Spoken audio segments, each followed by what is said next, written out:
What's going on, you guys? What's going on? What's going on? This be your boy, Scotty by Nature TV, and we're here for a brand new review of Real Life and Music, Season 3, Episode 4. What is going on, you guys? I hope you guys are having a wonderful, wonderful Thursday, and I intend on doing the exact same thing, you guys. What's the tea? Now, listen, I've been talking about doing this video for the last couple of days, but baby, I had this review, that live. Real Housewives of Atlanta has had me very much so busy with everything that's going on with that K Michelle shit. It's a whole lot going on with that. So that is, I had to get that together. So this one got pushed to the wayside, but we are here. And I got me a little bit of things to say about this past week's episode. So let's go ahead and start off with Bambi and his man, honey. So Bambi and his man, they was just sitting there, and Bambi just talking about the way that he moved for music and how, it affected his relationship. And let me just tell y'all something. There ain't nothing wrong with moving for, moving somewhere to, chase after your dreams. I mean, I did the same exact thing when it came down to me. Y'all, if for those of you who don't know, and if you new to the platform, you probably don't know, once I say it, you will hear it. But I'm from Mississippi. I'm from Canton, Mississippi. That's like 20 minutes outside of Jackson. So, I'm from a small hood ass, country ass town. Canton, Mississippi, about 13,000 people in there, one high school, probably two middle schools, two elementary schools. So everybody knows everybody. And, it wasn't much that I could do in Mississippi. It wasn't too many barriers that I could break in Mississippi. And I knew that if I really wanted to get somewhere, I would have to leave. And that's exactly what I did. I left Mississippi in 2014 and I moved here to Atlanta. And as soon as I got here to Atlanta, things changed. So it is what it is. So sometimes you got to move for your dream. And sometimes your dream might not come true right away, but you get there at some point in time. So this conversation was a real conversation. I enjoyed looking at it. It is real life. And then, you get your music at the end. You feel what I'm saying? So shout out to Bambi and his man for showing us their realness. So most of this episode pretty much took place outside on the rooftop in probably some 30-degree weather, because from what I remember, they were shooting this show early last year, like around like January, February time. And so I know it was cold as fuck during that time. But they all meet up to talk about, doing an EP together. Like they all want to get together, work together, whether they like each other or not. Everybody has talent and they just want to get together in the studio and just figure it out. So Double brings the idea to the table. And out of everybody on this show besides Bando, I know of Double's music. And I know now I'm getting a little bit into Bambi's music. I think one of the first times I ever heard Bambi on a record was on Double's Crave record. And he can rap, child. So he's trying to figure out who would be willing to work with who wants to work with who wants to do this, who wants to do that, which is understandable. Figure out what would work better for you and all the different stuff. Now, they sitting up here talking about this EP, but they ain't got no beats yet. Whoever y'all working with, y'all need to get these motherfuckers to get you motherfuckers some beats. Okay, we can't be sitting up here, we can't be sitting up here talking about dropping some beats and we ain't got none. Okay, so but I guess it's okay that you guys are still trying to talk about the situation, trying to make sure that it's working and all of that other good stuff. Okay, so I guess that's a good thing. So Scooter and his friends arrive. And then Scooter basically says that he don't really want to, in my eyes, correct me if I'm wrong, but Scooter talking about he don't really want to work with them. He would rather style them, not really get on no record with them. And I'm like, why you don't want to work with them? Is it that you think you're the creme de la creme and you don't need to work with them because you are the creme de la creme? Like, what is it? Because that's how it came across to me when I'm watching the TV. Like, you feel like you can style them but not work on a song with them. It's giving superior complex, and I ain't really here for that. I'm just being for real, okay? So, but I could be wrong, but I'm just telling y'all, I just tell it like it is, and I call it for what it is, and that's how it comes across to me. It's giving superior complex. You rather style them, but you don't want to do a song with them. Okay. So then, what else goes down? So Bando turns around and he decides to apologize to Karma for calling her a man, bumping into her, all of those different things. And he was giving Bando was giving that little Malcolm X speech, but at the same point in time, this is the person that I know. This is the person that people don't ever see. He is a genuine person, and he does have a heart, and he knows when he's wrong, he will apologize for said wrongs. And he knows that he was wrong and problematic as fuck when it came down to Karma. However, Karma was wrong and problematic as fuck too. Yes, we can all call out Bando for using those terms and calling her a man, but when you step up to a man like a man, then that's what you're gonna get called, a man. But at the end of the day, she accepted his apology in her Velma wig. She, said her piece and all of that shit. And he even though he apologized to her, he gave her some tough love too. Like basically told her, listen, you need to stop doing it. Stop walking up on niggas. Stop doing this. Stop doing that. Like I really wanted to work with you. I had preconceived notions of you from other shit that you done, but I was trying to give you a shot. But we got to stop doing all that. And to be honest, I agree with Bando. I agree with him. Like, because every time you in a scene with these people, you ready to fuck it up. And it's just like, girl, why are you ready to fuck it up every time you in a scene with them? Everything is a trigger, baby. Everything is a trigger and all this other shit. And it's just like, girl, like, what we doing? What we doing? And Karma is just a draining Karma just seemed like she's a draining person to be around. I could not fathom being around somebody like Karma and her Velma wig. She be doing way too much. And it's just like, girl, like what we doing? Like why you acting like that? You ain't got to do all this shit. You really ain't got to do all this shit. But you feel like you got to. I don't know why you feel like you got to, but you feel like you got to. You ain't got to do all that. And I know that Bando can do a lot too, but one thing about him, he can own up when he's doing too much. He can own up when he done trolled you too motherfucking much. And he can also own up to when he's wrong. And he was wrong with the way that he handled Karma, but Karma was also wrong for the way she handled him. Two wrongs don't make a right. But if I'm wrong, I ain't trying to fight.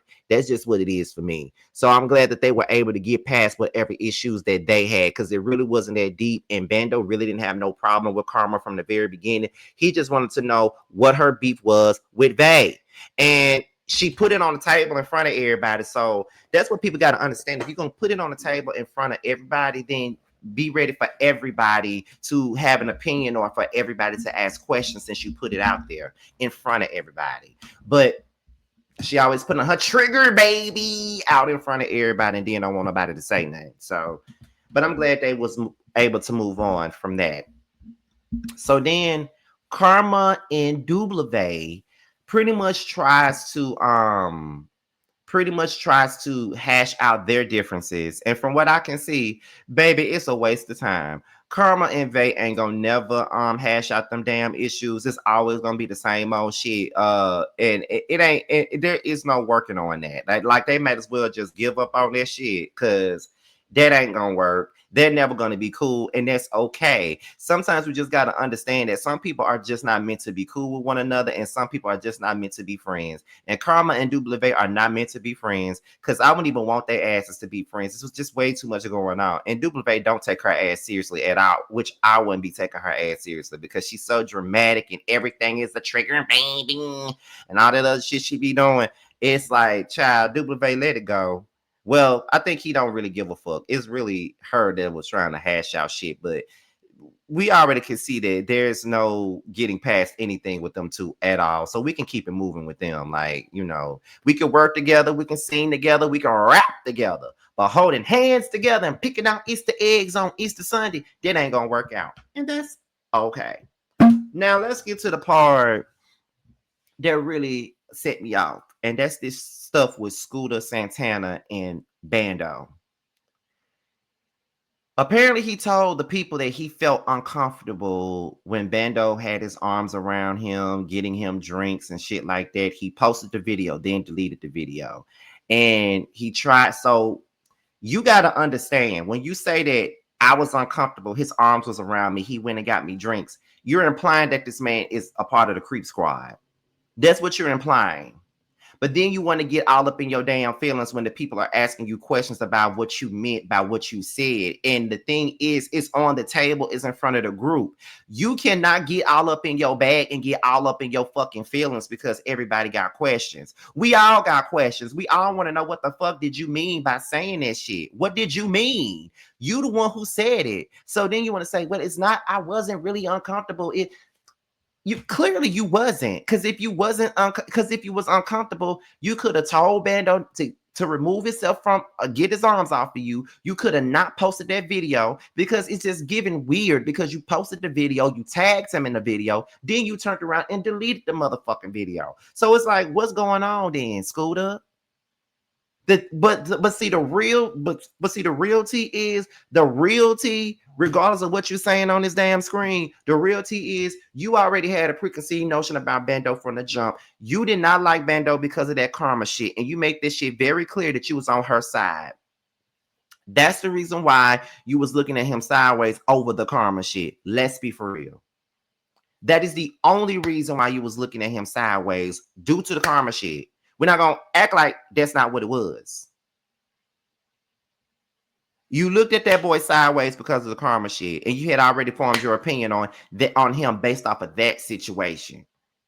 But then it was, well, it's because I don't really know him like that, or I really didn't know how I felt. It's giving fake to me.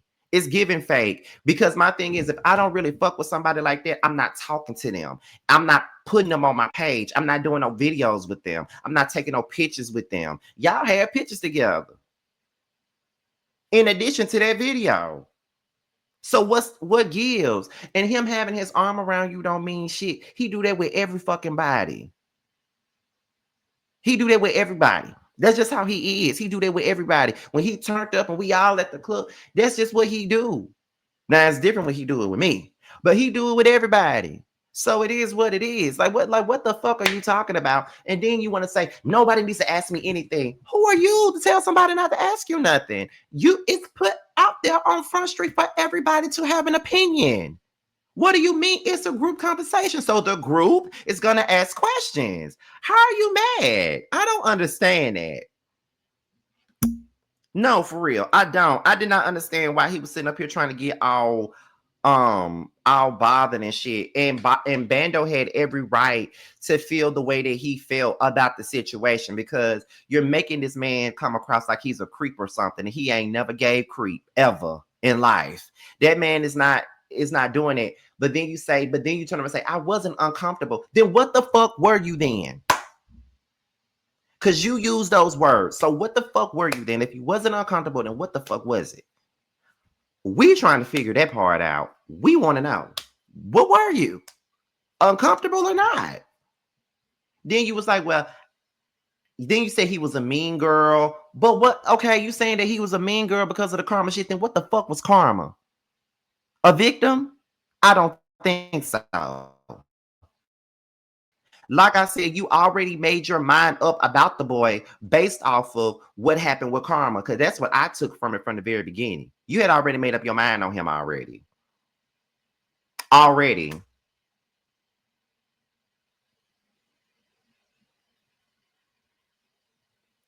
You already had ill will. Well, not really ill feelings, but you already really wasn't digging him already. That's what it's giving.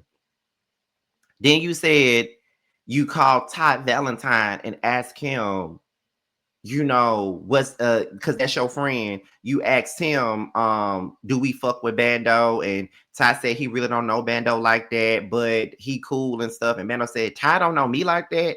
I know his mama and blah blah blah. Bando, these folks that you think you cool with, they ain't really that cool with you like that. I be telling you, some of these folks really ain't cool with you like that, man. Like, you thinking you cool with motherfuckers and they ain't really cool with you, because the way you reacted to that when you said, wait, Ty don't know me, that's what he told his friend. So that means that, you not cool with that motherfucker. You ain't cool with that nigga like that. And I like Ty for the most part, but it just comes across like he don't consider you as cool the same way you consider him. That's the way it comes across. Or it could be the way that Scooter bringing it up. I don't know, but my thing is, you got to get permission from your friend to know whether or not you can be cool with somebody on this show or not. That's crazy to me, and that's childish as fuck. Can't nobody tell me who the fuck to be cool with. Nobody. One thing about it, Even if he had an issue with Ty, that don't mean you gotta be weird with him though. Like, cause there's people that my friends are not don't fuck with, and I'm not mean to them, but hey, hi. That's all I can give you. I ain't gonna be mean to you though. I ain't gonna never be a bitch at all. But if you don't fuck with them, then I can't really just fuck with you on that level. But it's just kind of like I ain't gonna be mean. I can hold a conversation, but I can't be that close to you, knowing that you don't fuck with my friend. But with you, it just comes across like you didn't want to like Bando. You didn't want to like Bando over the karma shit, and then you went to Ty to ask him how you felt about him. So that's how it came across to me.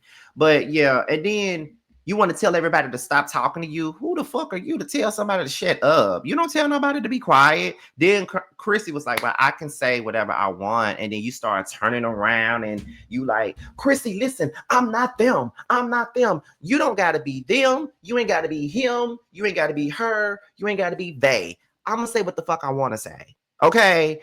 I was right here with Chrissy on that. I'm going to say what I want to say. You can't tell nobody what the fuck to do.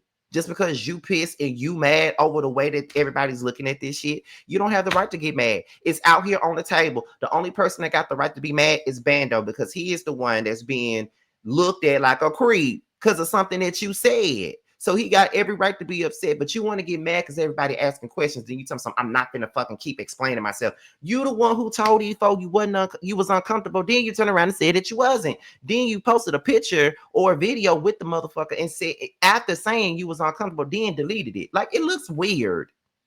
It looks weird. That's just the basis of the situation. But anyway, anyhow, y'all, that was my review on Real Life and Music season 3, episode 4. I hope you guys enjoyed that. I gave it the best that I could. I don't know when the next episode come out. I want to say it come out today. Excuse me. But you know, it is what it is. So I'll holler at you guys on the next video, and I'll talk to you soon. Bye.